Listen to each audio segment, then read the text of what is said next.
আজকে আপনাদের সঙ্গে মুগ পাকন পিঠার অনেকটা ডিজাইন শেয়ার করব, বিশেষ করে পাতার ডিজাইনটা শেয়ার করব আপনাদের সঙ্গে। ভিডিওটা ভালো লাগলে থেকে শেষ পর্যন্ত দেখতে পারেন, তাহলে বুঝতে পারবেন কিভাবে পিঠাগুলো করে নিয়েছি। বিসমিল্লাহির রহমানির রহিম।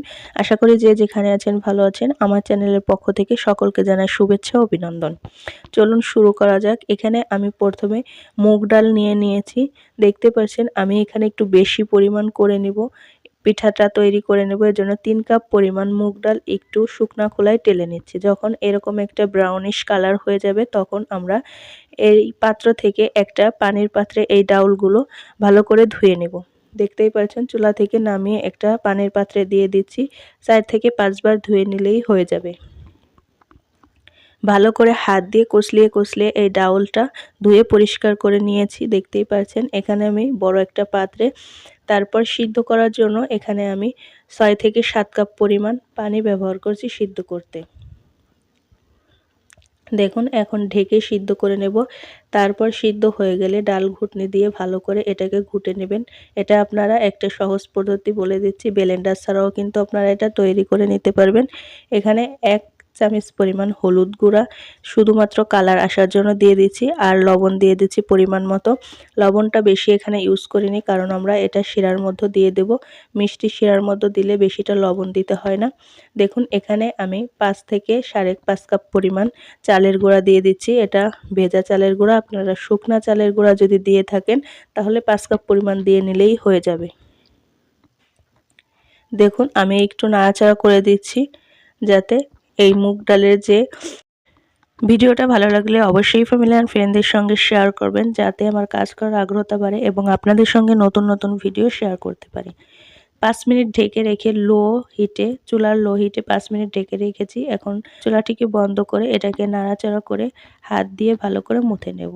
যতক্ষণ পর্যন্ত আপনার হাতে গরমটা সহ্য করতে না পারছেন ততক্ষণ পর্যন্ত মেখে নেওয়ার কোনো প্রয়োজন নেই। দেখুন আমি মেখে নিয়েছি। এই ডাউলটা দেওয়ার কারণে ডোটা কিন্তু অনেকটা সফট হয়ে থাকে, আর পিঠাটা তৈরি করতে কিন্তু অনেকটা আরামদায়ক হয়ে থাকে। কিছুটা আমি ডো নিয়েছি, এখন বেলে নিচ্ছি। আমি এখানে পাতার ডিজাইনটি আপনাদের সঙ্গে শেয়ার করে দেখাবো। এখানে অনেক রকমের পাতার ডিজাইন আমি করে নিয়েছি, ফুলের ডিজাইন করে নিয়েছি। অনেক ব্যস্ততার জন্য কিন্তু আপনাদের সঙ্গে ফুলের ডিজাইনটা শেয়ার করতে পারিনি। আমার একটা ভিডিও আছে চ্যানেলে, অবশ্যই আপনারা ফুলের ডিজাইনটি দেখে নেবেন। চাইলে আমি ডেসক্রিপশন বক্সে আপনাদের দিয়ে দিব সেই ডিজাইনটা ভিডিও। এখানে আমি একটা কৌটার ক্যাপ দিয়ে এটাকে কেটে নিচ্ছি। আপনারা কতটুকু সাইজ করতে চান তার আপনাদের উপর ডিপেন্ড করে। আমি এরকম করে মাঝারো সাইজ করে আমি এখানে কেটে নিচ্ছি। আর রুটিটা কিন্তু আমি দেখতেই পাচ্ছেন কতটা পুরো করে বেলে নিয়েছি। আপনারা চাইলে এর চেয়ে পাতলা বা মোটা করতে পারেন। দেখুন একটা জিপলক ব্যাগ অথবা একটা পলিথিন দিয়ে এর উপরে দেখুন কিছুটা তেলের প্রলেপ দিয়ে তারপরে আমি কিন্তু ডিজাইনটি তৈরি করে নিচ্ছি। দেখতেই পাচ্ছেন আমি পাতার শেপটা কিভাবে দিয়ে দিচ্ছি। এটা 1 থেকে 2 বার দেখলে কিন্তু আপনারা বুঝতে পারবেন কত সহজভাবে এই শেপটি তৈরি করে নেওয়া যায়।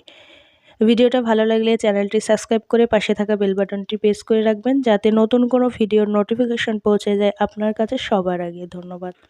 দেখুন মাছ থেকে আমি একটা দাগ দিয়ে দিচ্ছি, তারপরে আমি দুইটা সাইড থেকে দাগ কেটে এরপর কিন্তু ডিজাইনটি করে নেব। এখানে বলে বোঝানোর মতো কিছু নেই, আপনারা একটু ধৈর্য সহকারে যদি দেখে নেন তাহলে এই পিঠার ডিজাইনটি অবশ্যই আপনারা করে নিতে পারবেন। আর এটা খেতে এতটা রসালো এবং মুচমুচে হয়ে থাকে, আপনারা একবার খেলে জাস্ট ফ্যান হয়ে যাবেন এই পিঠাটার। দেখতেই পারছেন সবগুলো পাতার ডিজাইন কিন্তু আমি এই একইভাবে করে নেব। আর এখানে ফুলের ডিজাইনটা আমি করে নিয়েছি সাজ দিয়ে। দেখুন পাতার সাইডে এরকম করে একটা ডিজাইন দিয়ে দিচ্ছি। আমি এখানে ফুড কালার দিয়েও কিছুটা পাতার ডিজাইন করে নিয়েছি। দেখবেন এই যে আমি এখানে কিছুটা সবুজ ফুড কালার দিয়ে দিয়েছি। একইভাবে আমি বেলে নিচ্ছি। এই পাতাটি আমি করে নেব একটু লম্বাটে শেপ করে।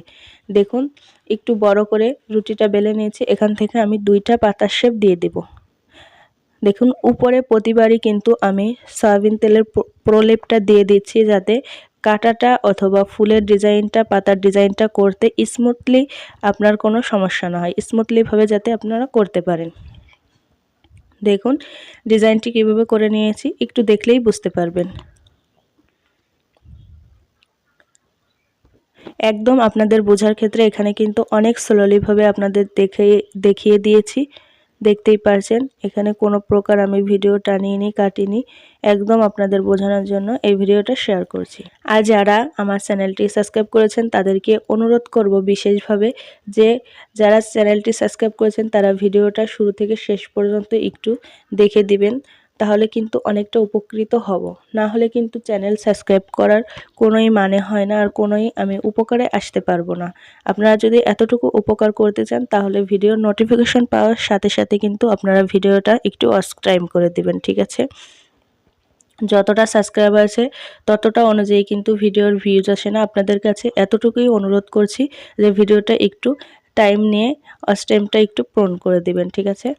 দেখুন সাইডে এরকম রাখতে পারেন অথবা একটু ডিজাইনও করে দিতে পারেন। আমি কিছুটা এমনি রেখেছি আর কিছুটা দেখতেই পারছেন ডিজাইনটি করে দিয়েছি। দেখুন এখানে আমি অনেকগুলো ফুল পাতা করে নিয়েছি, কারণ সময় স্বল্পতার জন্য আপনাদের দেখাতে পারিনি।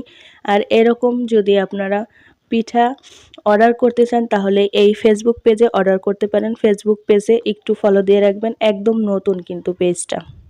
দেখুন এখানে আমি গুড়ের শিরাটা তৈরি করে নিয়েছি। এখানে দিয়ে দিচ্ছি পরিমাণ মতো গুড় এবং পানি। আপনাদের একটু বোঝার সুবিধার্থে বলে দিই, যদি 1 কাপ পরিমাণ গুড় নেন তাহলে হাফ কাপ পরিমাণ পানি দিয়ে দিবেন। যেহেতু আমি এখানে অনেক বেশি পরিমাণে তৈরি করেছি তাই আপনাদের সঙ্গে আমার পরিমাণটা বলে নিচ্ছি না।